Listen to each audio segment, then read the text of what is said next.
Movie magic நேயர்களுக்கு வணக்கம். தரம் வாய்ந்த உலக சினிமாக்கள் பத்தி தெரிஞ்சுக்க மூவி மேஜிக் சேனலுக்கு சப்ஸ்கிரைப் பண்ணுங்க. இந்த எபிசோட நம்ம பார்க்க போற படம் 2010 ரிலீஸ் ஆன டாம் க்ரூஸ், கேமரன் டியஸ் நடிச்ச நைட் அண்ட் டே. இது ஒரு ரொமான்டிக் ஆக்ஷன் காமெடி மூவி. படத்தோட பிளாட்டே நமக்கு டாம் க்ரூஸ் வழியா ஒரு 45 மினிட்ஸ் கழிச்சு தான் தெரிய வருது. ஆனாலும் அந்த 45 மினிட்ஸ் படத்தை பயங்கர இன்ட்ரெஸ்டிங்கா கொண்டு போயிருப்பாங்க. படத்தோட கோர் பிளாட்டை 45 மினிட்ஸ் வரைக்கும் சஸ்பென்ஸா வச்சிருக்கறதுனால நான் அந்த சஸ்பென்ஸ் உடைக்காம பிளாட்டை சொல்ல பாக்குறேன். டாம் க்ரூஸ் ஒரு பெரிய பிரச்சனை மாட்டிக்கிறார். அதே பிரச்சனையில கோஇன்சிடென்ஸா கேமரன் டியஸும் மாட்டிக்கிறாங்க. இப்ப டாம் க்ரூஸ் தன்னையும் காப்பாத்திக்கிட்டு கேமரன் டியஸும் எப்படி காப்பாத்தினாருங்கிறது தான் படத்தோட மீதி கதை. படம் ஒரு ஃபன் ரோலர் கோஸ்டர் ரைட். இந்த மாதிரி படங்களை எத்தனை தடவை பார்த்தாலும் சலிக்காது. படத்தை டைட்டில் இருந்தே ஆரம்பிச்சிடறாங்க. கொஞ்சம் கூட தொய்வு இல்லாம ஆக்ஷன், காமெடி, ரொமான்ஸ் கலந்து ரொம்ப இன்ட்ரெஸ்டிங்கா போகுது படம். கேமரன் டியஸும் டாம் க்ரூஸும் வர இடங்கள்லாம் ரொம்ப ஃபன்னா, இன்ட்ரெஸ்டிங்கா, ரொமான்டிக்கா, ஃபன்னியா இருக்குது. ஃபிளைட்ல நடக்கிற ஃபைட்டும் அதுக்கு பின்னாடி ரெண்டு பேருக்கு இடையில நடக்கிற டயலாகும் உங்களுக்கு ரொம்ப பிடிக்கும். அந்த ஃபிளைட் ஃபைட்டே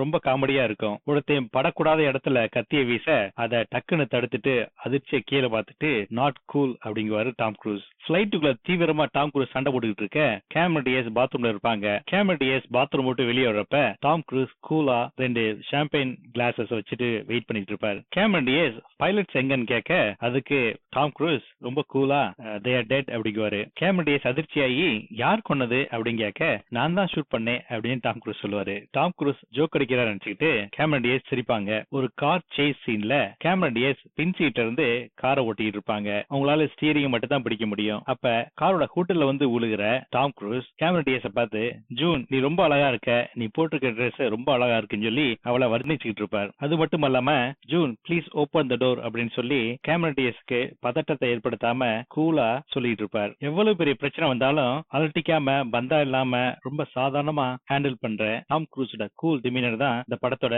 மிகப்பெரிய பிளஸ். டாம் க்ரூஸ் கேரக்டருக்கு அப்படியே ஆப்போசிட்டா கேமரன் டியஸ் கேரக்டர். எதுக்கு எடுத்தாலும் பயந்து கத்தி நடுங்கி ஆர்ப்பாட்டம் பண்ற கேரக்டர். இந்த கேரக்டர் கான்ட்ராஸ்ட் தான் படத்துக்கு பயங்கர இன்ட்ரெஸ்டிங்கான ஒரு டோனை கொடுக்குது. With me here without me here அப்படின்னு இந்த கார் பார்க்கிங்ல சொல்றது, அப்புறம் ரெஸ்டாரண்ட்ல வச்சு I am the guy I am the guy I am the guy அப்படின்னு சொல்லி சிரிச்சுட்டே சொல்றது அப்படின்னு நிறைய சீன்ஸ் இந்த படத்துல நீங்க என்ஜாய் பண்ணி பார்ப்பீங்க. மயக்கமாகி விழுகிற கேமரன் டியஸ் அடுத்த சீன்ல ஒரு அழகான பீச்ல பிக்கினி போட்டு படுத்திருப்பாங்க. எந்திரிச்சு வந்து டாம் க்ரூஸ் கிட்ட என்ன இது அப்படின்னு கேட்க அதுக்கு டாம் க்ரூஸ் பிக்கினி அப்படி சொல்ல அது தெரியுது நான் எப்படி பிக்கினிக்குள்ள வந்தேன்னு கேட்க அதுக்கு டாம் க்ரூஸ் சொல்ற டயலாக் பயங்கர இன்ட்ரெஸ்டிங்கா இருக்கும். இந்த சீன் உல்டாவா கிளைமேக்ஸ்ல வந்து டாம் க்ரூஸ கேமரன் டியஸ் கலாச்சிருப்பாங்க. இப்படி படத்துல நிறைய இன்ட்ரெஸ்டிங்கான ஃபன்னி மூமெண்ட்ஸ் இருக்குது. உலகத்துல பல நாடுகள்ல நடக்கிற இந்த படம் ஒரு romantic comedy James bond movie. இந்த படம் ஜேம்ஸ் பாண்ட் மூவியை விட பல மடங்கு நல்லா இருக்கு. கார் சேஸ், பைக் சேஸ், பிளைட்ல ஃபைட், ட்ரெயின்ல ஃபைட் அப்படின்னு ஜேம்ஸ் பாண்ட் படங்கள்ல மாதிரி எல்லா இடங்கள்லயும் ஃபைட் நடக்குது. இந்த படம் டாம் க்ரூஸோட கேஷுவலான கூல் டிமீனருக்கு டெய்லர் மேட் மூவி. 170 மில்லியன் தயாரிக்கப்பட்ட இந்த படம் 262 மில்லியன்ஸ் கலெக்ட் பண்ணி கொடுத்துச்சு. நிச்சயமா இது ஒரு வெற்றி படம் தான். இந்த வெற்றி படத்துக்கு ஏன் சீக்வல்ஸ் எடுக்கலன்னு தெரியல. இந்த படத்தோட ரைட்ஸை லீகலா வாங்கி ஹிந்தியில பேங் பேங் சொல்லி ஹிருத்திக் ரோஷன், கட்ரினா கைஃப் வச்சு எடுத்தாங்க. இந்த படத்துல உள்ள ஒரு இன்ட்ரெஸ்டிங் அந்த படத்துல இல்ல. With me here without me here அப்படிங்கிற டயலாக் பேங் பேங்கிற படத்துலயும் இருக்கும். ஆச்சரியமா ஒண்டர் உமன் கேல் கேடட் ஒரே ஒரு சீன்ல ஒரு நிமிஷம் மட்டும் வருவாங்க. மொத்தத்துல இந்த படம் ஆக்ஷன், காமெடி, ரொமான்ஸ்னு எல்லாம் இருக்கிற ஒரு பக்க என்டர்டைனர். நீங்க இந்த படத்தை பார்த்திருக்கீங்களா? பார்த்திருக்கீங்கன்னா உங்க கருத்து என்ன? அதை இங்க பதிவிடுங்க. If you like this video, please like and subscribe. மறக்காம பெல் பட்டனையும் பிரஸ் பண்ணிடுங்க.